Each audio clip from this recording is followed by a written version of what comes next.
Hi everyone, it's Andrew. I'm here to give you a little update on the finished and already crashed Outlaw, the Kyosho Rampage Outlaw Pro. Make of that title what you will. But it's finished. The last time you saw this, it had just been painted and I pulled the masking off, right? So quite a lot has happened to it since then. I'll come to the rolling and crashing shortly. As you can see, I've just noticed a bit of a tyre bulge. As you can see, I have stickered her up, so she has got some the Tamiya frog decals are on her, and I've also weathered her slightly by spraying a bit of khaki brown rattle can along the sort of side from this kind of an angle, so there's a little bit more dusty down the bottom than there is on the top. I've got the lighting set up, so I've got the green angel eyes in the headlights, and I've got a big spotlight, a big roof light on the top, and the little one on the bumper there. Both of these are on a switch, so I can have them on or off. The wheels, I think we looked at those last time, so I've now got some white steely types on as rims, and I'm running the stock tyres. Now, I did try some softer foams in these. I tried I think I showed you the cog shaped foams last time from RC 4-wheel drive. They were too soft. The tyres wouldn't even mount. It was just too soft. The wheels just collapsed. So I went to some alternative, more traditional kind of 1.9 foams, which made the tyres nice and soft, and took it to Wales. During that run, and I'll put a clip or two. Actually, I can't because it's Steve's video. Steve shot the video, RC Crawlers Mid Wales.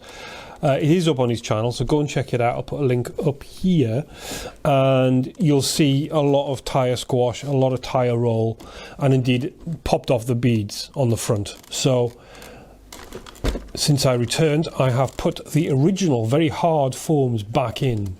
So hopefully that will have cured the squashing and rolling, because they were kind of folding under when it was turning, and obviously under power it was squidging as well. So that's going to be hopefully, I guess, in the end you wonder why they've done it when you get the kit and then you run it and you realise that's why they've done it. So sometimes the manufacturers do actually know best. Who are we to argue?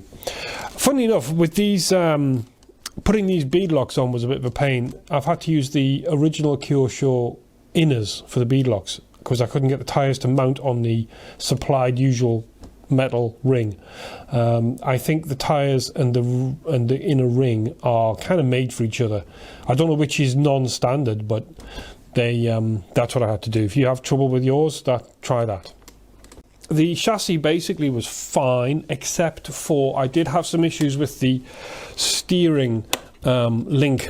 Which side was it? One of the sides kept popping off, but effectively the steering link mechanism thing here, there's a couple of different arms and a servo saver and everything else, because you can clout things pretty strong with these.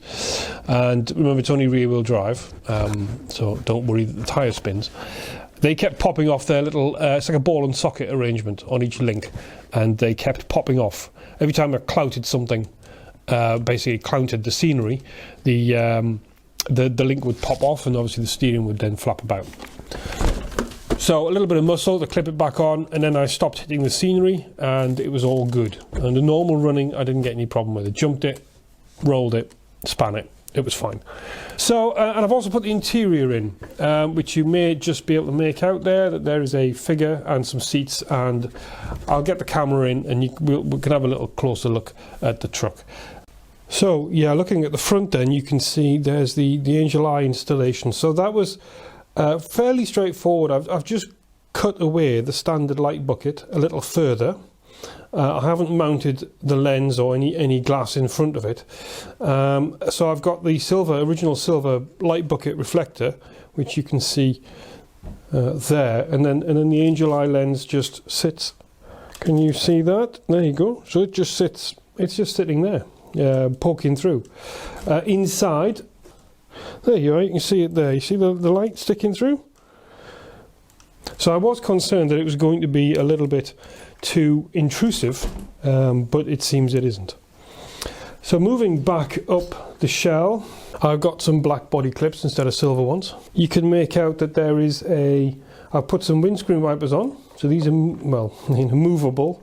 I haven't glued them down. I bent them with some heat so they conform to the windscreen. I've put a windscreen mask on and kind of, you know, I'd muckied the windscreen up a bit. I wanted the truck to look used.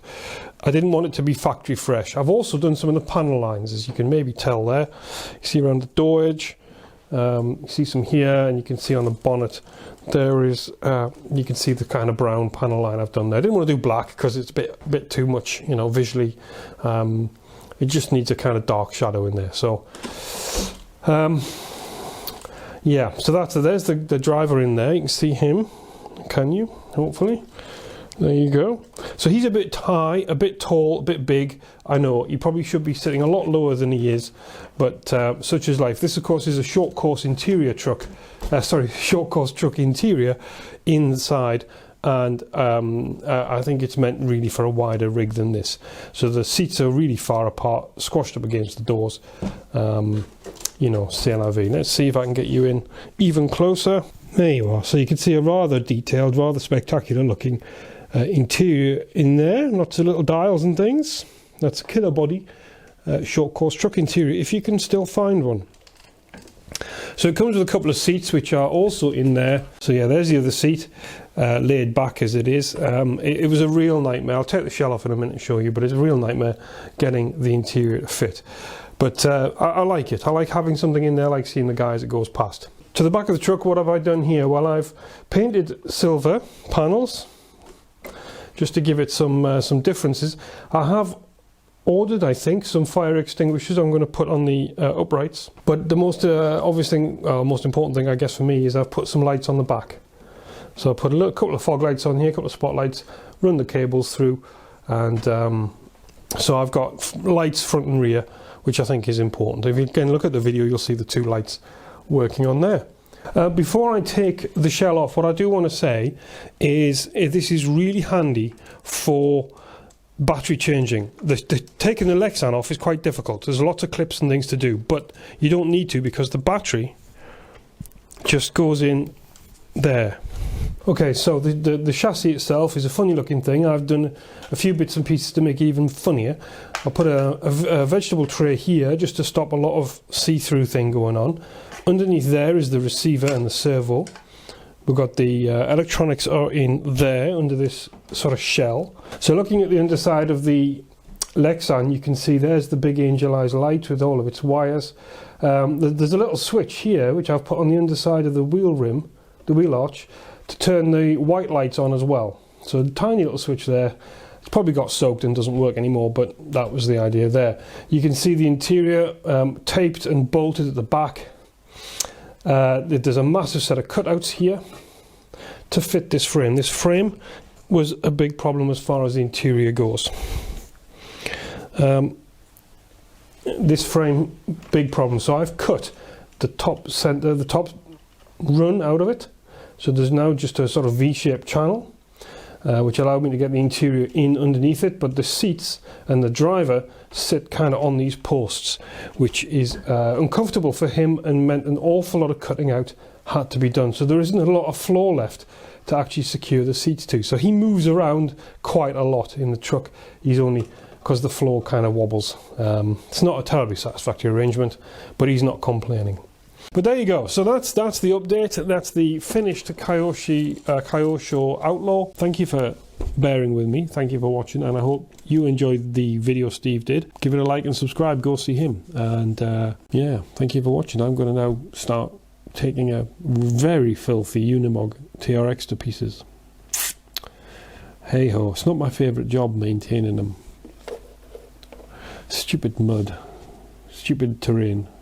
I'm not very good at building trucks, I think is the answer. I can paint them alright, but I'm not very good at building them. I may be taking a break from building trucks for a year or two until I learn what I'm doing. Until I learn my skills. Anyhow, till then, on that disappointing note, I shall bid you good night. Thank you, and see you again soon.